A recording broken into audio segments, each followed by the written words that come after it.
اب پہلی بات تو یہ سوچئے، کیا انسان ہر وقت نماز پڑھتا ہے، ہمیشہ روزہ رکھتا ہے؟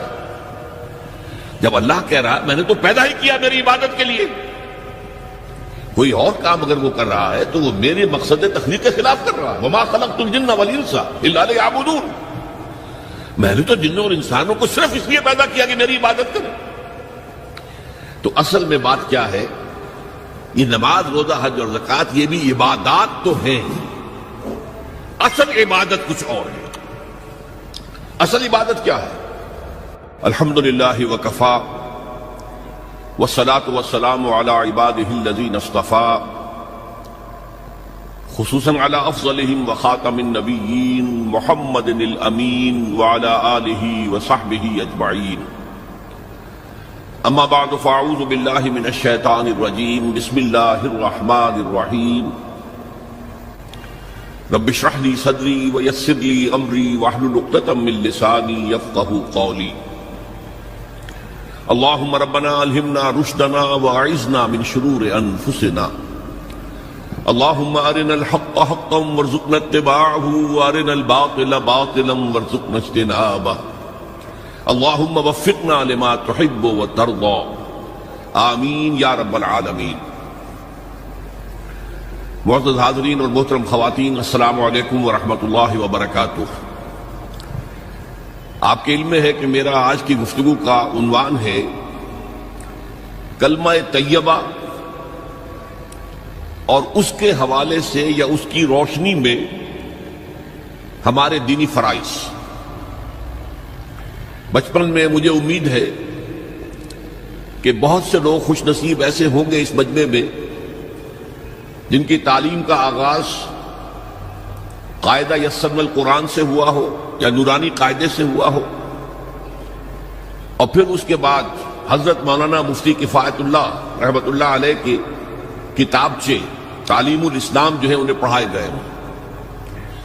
ظاہر بات ہے کہ آج کل وہ رواج ختم ہو چکا ہے، آج کا ہمارا دور مادہ پرستی کا ہے۔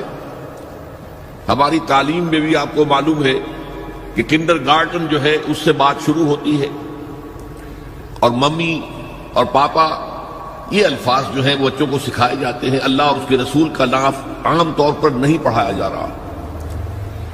لیکن یاد ہوگا آپ کو کہ اس سلسلے میں سب سے پہلے ایمان مفصل، ایمان مجمل یاد کرائے جاتے تھے، ایمان کیا کیا ہے، پھر 6 کلمے پڑھائے جاتے تھے۔ یہ 6 کلمے یوں سمجھیے کہ اسلام کی تعلیمات کا لب لباب اور خلاصہ ہے۔ ان میں سے پہلے 2 کلمے کیا ہیں جو اہم ترین ہیں؟ کلمہ طیبہ، لا الہ الا اللہ محمد رسول اللہ صلی اللہ علیہ وسلم۔ یہ مختصر ترین کلمہ ہے، اسے ہم کلمہ طیبہ کہتے ہیں، اور یہ سمجھیے کہ ہمارے دین کی جڑ اور بنیاد اور اساس ہے۔ دوسرا کلمہ اسی میں لفظ شہادت کا اضافہ ہو کر اشہد ان لا الہ الا اللہ واشہد ان محمد رسول اللہ صلی اللہ علیہ وسلم۔ یہ کلمہ شہادت جو ہے یہ اسلام میں داخلے کا شاہ درا ہے۔ شاہ درا، در کہتے دروازے کو، شاہ درا بہت بڑا دروازہ ہے۔ جو لوگ دلی سے واقف ہیں انہیں یاد ہوگا، معلوم ہوگا کہ دلی جو ہے وہ جمنا ندی یا جمنا دریا کے مغرب میں واقع ہے، اور مشرق سے جو بھی آتا ہے یو پی سے، اس کو پہلے ایک قصبے سے گزرنا پڑتا ہے جس کے بعد پل آتا ہے جمنا کا، اور اس قصبے کا نام ہے شاہ درا۔ اسی طرح کا شاہ درا ایک لاہور میں ہے۔ لاہور جو ہے وہ راوی کے جنوب مشرقی کنارے پر ہے، آباد ہے شہر۔ اب جو بھی پشاور سے، سرحد سے، اسلام آباد سے، پورے پنجاب سے لوگ آتے ہیں تو انہیں لاہور میں داخل ہونے کے لیے دریائے راوی کراس کرنا ہوتا ہے، لہذا وہاں بھی ایک قصبہ ہے جس کا نام شاہ درا ہے۔ شاہ درا یہ بڑا در ہے کہ جس سے داخل ہو کر آپ دلی میں یا لاہور میں داخل ہوں گے۔ اسی طرح میں نے عرض کیا کہ اسلام میں داخلے کے لیے شاہ درا جو ہے وہ ہے اشہد ان لا الہ الا اللہ واشہد ان محمد رسول اللہ صلی اللہ علیہ وسلم۔ آج میں انہی 2 کے حوالے سے آپ کے سامنے کچھ باتیں رکھ رہا ہوں۔ باتیں بالکل بنیادی ہیں، اور میں سمجھتا ہوں کہ آپ کے ذہنوں کے اندر موجود ہیں۔ صرف یہ ہے کہ آپ نے شاید زیادہ کبھی شعوری طور پر توجہ نہ دی ہو اور ان کے بارے میں کہیں گہرا غور و فکر نہ کیا ہو. دیکھیے پہلا جز کیا ہے؟ لا الہ الا اللہ، کلمہ توحید ہے. یہ اللہ کے سوا کوئی معبود نہیں. اب اس کا تقاضا کیا ہے؟ اور دوسرا جز ہے محمد الرسول اللہ صلی اللہ علیہ وسلم. اس کا تقاضا کیا ہے؟ اللہ کے سوا کوئی معبود نہیں، معبود برحق صرف اللہ. اس کا کیا مطلب ہے؟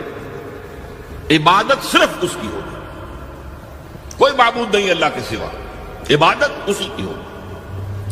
اس عبادت کا مفہوم کیا ہے؟ قرآن مجید میں بہت سے انبیاء کی اور رسولوں کی دعوت بیان ہوئی اور نام بنام کہا گیا. ان کی دعوت کیا تھی؟ ان اعبدوا اللہ ما لکم من الہ غیرہ، اللہ کی عبادت کرو، تمہارا کوئی الہ اس کے سوا نہیں. اس کے ساتھ ہی بعض صورتوں میں ایک لفظ کا اضافہ ہوتا ہے. سورہ شعراء میں ان اعبدوا اللہ واطیعون، عبادت اللہ کی کرو، میری اطاعت کرو. تو اللہ کی عبادت کیا ہے جس کے لیے سورہ زاریات میں فرمایا وَمَا خَلَقْتُ الْجِنَّ وَالْإِنسَ إِلَّا لِيَعْبُدُونَ، میں نے نہیں پیدا کیا ہے جنوں اور انسانوں کو مگر صرف اس لیے کہ میری عبادت کریں. تو معلوم ہوا کہ لا الہ الا اللہ کا تقاضا کیا ہے؟ ہمہ تن ہمہ وقت اللہ کی عبادت. یہ عبادت کیا ہے؟ بدقسمتی سے مسلمانوں پر جو زوال آنا شروع ہوا خلافت راشدہ کے بعد سے، ایک زوال اسلام کا شروع ہو گیا، اگرچہ مسلمانوں کا تو عروج جاری رہا. دور بنو امیہ میں، دور بنو عباس میں دنیاوی اعتبار سے سطوت، شان اور شوکت بڑھتی چلی گئی، لیکن اسلام جو ہے اس کے اندر زوال شروع ہو گیا. سب سے پہلا زوال کیا آیا؟ وہ خلافت کہ جو مسلمانوں کو اپنے میں سے کسی بہترین شخص کا انتخاب کر کے جس کا تعین ہونا چاہیے تھا، وہ خلافت موروثی عہدہ بن گئی، خاندانی بات بن گئی، قبائلی بات بن گئی. یہ ہمارے زوال کا پہلا منظر تھا. بہرحال اس کے بعد رفتہ رفتہ ہمارے تصورات بھی کچھ محدود ہوتے چلے گئے. ہوتے ہوتے بات یہاں تک پہنچی کہ عبادت کا مطلب ہے نماز، روزہ، حج اور زکوٰۃ. اب پہلی بات تو یہ سوچئے، کیا انسان ہر وقت نماز پڑھتا ہے، ہمیشہ روزہ رکھتا ہے؟ جب اللہ کہہ رہا میں نے تو پیدا ہی کیا میری عبادت کے لیے. کوئی اور کام اگر وہ کر رہا ہے تو وہ میرے مقصد تخلیق کے خلاف کر رہا ہے. وَمَا خَلَقْتُ الْجِنَّ وَالْإِنسَ إِلَّا لِيَعْبُدُونَ، میں نے تو جنوں اور انسانوں کو صرف اس لیے پیدا کیا کہ میری عبادت کریں. تو اصل میں بات کیا ہے؟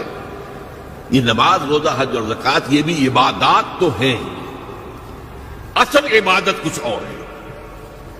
اصل عبادت کیا ہے؟ عبد کہتے ہیں غلام کو. غلام پچھلے زمانے کا تصور کیجئے. یہ ایسا نہیں تھا جیسے آپ کسی کو ملازم رکھ لیں. آج امپلائر امپلائی ریلیشن شپ یہ اور ہے. آپ نے کسی کو ملازم رکھا ہے، فرض کیجئے دہاڑی پر رکھا ہے، وہ 8 گھنٹے کام کرے گا، پھر چھٹی کرے گا. اس کے بعد وہ آپ کا کوئی تابع نہیں ہے، آپ کا غلام نہیں ہے، بلکہ آپ کا بھی ایک ہی ووٹ ہوگا. جب الیکشن ہوگا اس کا بھی ایک ہی ووٹ ہوگا. تو اصل میں غلام جو ہوتا تھا وہ ہمہ وقت، ہمہ تن، ہمہ جہد، ہمہ وجوہ بندگی کرتا تھا، اطاعت کرتا تھا. ملازم کہہ سکتا تھا کہ میرے تو اوقات ختم ہو گئے. آپ نے کسی کو رکھا خانسامہ کی حیثیت سے، اور فرض کیجئے ابھی فلش سسٹم نہیں آیا تھا تو بیت الخلاء جو ہے آپ جس طرح کے ہوتے تھے سب کو یاد ہے. کسی دن بھنگن نہیں آئی، آپ کہیں اس سے خانسامہ سے کہ ذرا جاؤ بیت الخلاء صاف کراؤ. وہ صاف کیا کہ صاحب میں تو خانسامہ ہوں، میں آپ کو کھانا پکا کر دینے کا پابند ہوں، میں یہ آپ کا بیت الخلاء صاف کرنے کا تو پابند نہیں ہے. کہے گا کہ نہیں کہے گا؟ لیکن غلام نہیں کہہ سکتا. غلام تو ملکیت ہے، وہ 24 گھنٹے کا مطیع ہے، جو کام کہا جائے کرنے پر مجبور ہے، انکار نہیں کر سکتا. اور آپ کو معلوم ایک اور بات ہونی چاہیے کہ غلام تو خود مملوک ہوتا ہے، اس کی ملکیت کوئی نہیں ہوتی. آقا نے کوئی اگر کوٹھڑی دے دی ہے کہ تم رات کو اس میں سو جایا کرو تو کیا وہ اس کوٹھڑی کا مالک ہو گئے؟ آقا نے کوئی چارپائی دے دی ہے اس پر سویا کرو تو کیا چارپائی کا مالک ہو گئے؟ نہیں، قطعاً نہیں، خود مملوک ہے. اور پچھلے زمانے میں غلاموں کا معاملہ کیا تھا؟ آقا جب چاہے ذبح کر دے، قتل کر دے، کوئی مقدمہ نہیں بنے گا، نہ 302 کا نہ 304 کا۔ کیوں؟ جیسے آپ کی بکری آپ کی ملکیت تھی، آپ نے ذبح کیا، گوشت کھا لیا، کوئی پوچھ سکتا ہے آپ سے؟ میری بکری تھی بھائی، میں نے ذبح کیا، Who are you to ask me؟ اسی طرح غلام میری ملکیت ہے، میں نے قتل کر دیا، میں نے اپنا نقصان کیا ہے نا۔ میں اس غلام کو فروخت کرتا تو کچھ پیسے مل جاتے مجھے، لیکن اختیار میرا ہے، میں نے اسے قتل کر دیا۔ اس معنی میں اللہ کا غلام بن جانا، اللہ کا بندہ بن جانا۔ یہ بندہ جو ہے یہ فارسی کا لفظ ہے، عبد عربی کا لفظ ہے۔ عبد سے عبادت بنا، بندے سے بندگی بنا۔ چنانچہ شیخ سعدی کا شعر ہے مشہور، جو مسجدوں میں پہلے لکھا جایا کرتا تھا۔ آج کل تو ہمارا نئی قسم کی مسجدوں کے ڈیزائن بنتے ہیں نا، پچھلے زمانے میں کیا ہوتا تھا؟ اس در کے اوپر چوکٹا بنا ہوا ہے، روز محشر کے جاں گداز بود، اولی پرسش نماز بود۔ وہ قیامت کا دن جو بہت سخت ہے، پہلا حساب نماز کا ہوگا۔ اور یہ شعر میں لکھا ہوتا تھا، زندگی آمد برائے بندگی، زندگی بے بندگی شرمندگی۔ یہ زندگی ہمیں ملی ہی بندگی کے لیے ہے، وما خلقت الجن والانس الا لیعبدون۔ تو اگر ہم بندگی نہیں کرتے اللہ کی تو شرمندگی ہی شرمندگی ہے، گویا کہ ہم اپنے مقصد تخلیق کو تو پورا نہیں کر رہے۔ آپ نے قلم بنایا تھا لکھنے کے لیے، لکھتا نہیں ہے تو اٹھا کے پھینک دیں گے، آپ اس کو کوڑے میں ڈالیں گے۔ لہذا انسان کی تخلیق اور جنوں کی تخلیق بندگی کے لیے ہوئی۔ زندگی آمد برائے بندگی، زندگی بے بندگی شرمندگی۔ یہ ہما وقت، ہما تن، ہما وجوہ، ہما جہد اللہ کی اطاعت ہے۔ یہ ہے عبادت۔ اس عبادت کے لیے عبادات ہمیں دی گئی ہے۔ جیسے یہ اگر کھڑا ہوا ہے شامیانہ تو آپ نے دیکھا یہ جو بانس کھڑے ہوئے ہیں، یہ عبادت جو ہے اس کی چھت سمجھ لیجئے 4 ستونوں پر کھڑی ہے، نماز، روزہ، حج، زکات۔ نماز کس لیے؟ تاکہ 5 مرتبہ تازہ کر لو اللہ سے عہد بندگی، ایاک نعبد و ایاک نستعین۔ کہیں بھول مت جانا، صبح ہوئی ہے پہلے اپنا اللہ سے بندگی کا عہد تازہ کر لو، پھر دکان پہ جانا، پھر دفتر میں جانا، اور پھر دوپہر میں پھر نکلو، پھر تازہ کرو۔ وہ آپ کا لنچ آور ہوگا لیکن اس میں اللہ کو پہلے یاد کرو۔ پھر جب بہت زیادہ ایکٹیویٹی کا ٹائم ہوتا ہے شام کا، پھر یاد کرو اللہ کو عصر کے وقت، پھر مغرب کے وقت، پھر رات کو عشاء۔ 5 دفعہ یاد کرو اقم الصلاۃ لذکری، کہ تمہیں یہ بات یاد رہے کہ ہم اللہ کے بندے ہیں اور ہمارا کام بندگی ہے، ہما تن، ہما وجوہ، ہما وقت اللہ کی عبادت۔ روزہ کیوں دیا؟ تاکہ نفس کے اندر جو شیطنت ہے، ان النفس لامارۃ بالسوء، اس نفس کو کنٹرول کرنے کی عادت ہو جائے۔ بھوک برداشت کرو، کسی وقت کھانے کو حلال چیز نہیں مل رہی تو بھوک برداشت کرو، فوراً کسی حرام شے کے اندر منہ نہ مار دو، تمہارے اندر عادت ہونی چاہیے۔ پیاس شدید لگی ہوئی ہے تو اگر کوئی صحیح مشروب نہیں ہے تو ایسا نہ کرو کہ اب کیا کریں، یہاں پر تو سوائے جو شراب کا کچھ ملتا ہی نہیں تو لو شراب ہی پیتے ہیں۔ اس کے لیے مشق کرانے کے لیے 30 دن صبح سے شام تک جائز مشروب بھی نہ پیو، جائز کھانا بھی نہ کھاؤ، تاکہ تمہارے اندر صلاحیت پیدا ہو جائے کہ باقی 11 مہینوں میں ناجائز سے تو بچو۔ یہ ہے عبادت کے ساتھ ان عبادات کا تعلق۔ ایک بڑی ہمارے اندر جو ہے نفس کی خواہش، دولت پرستی، اس کو نکالنے کے لیے صدقہ، خیرات، انفاق، خرچ کرو، خرچ کرو، خرچ کرو، تاکہ یہ دولت کی محبت دل میں سے کھرچی جائے۔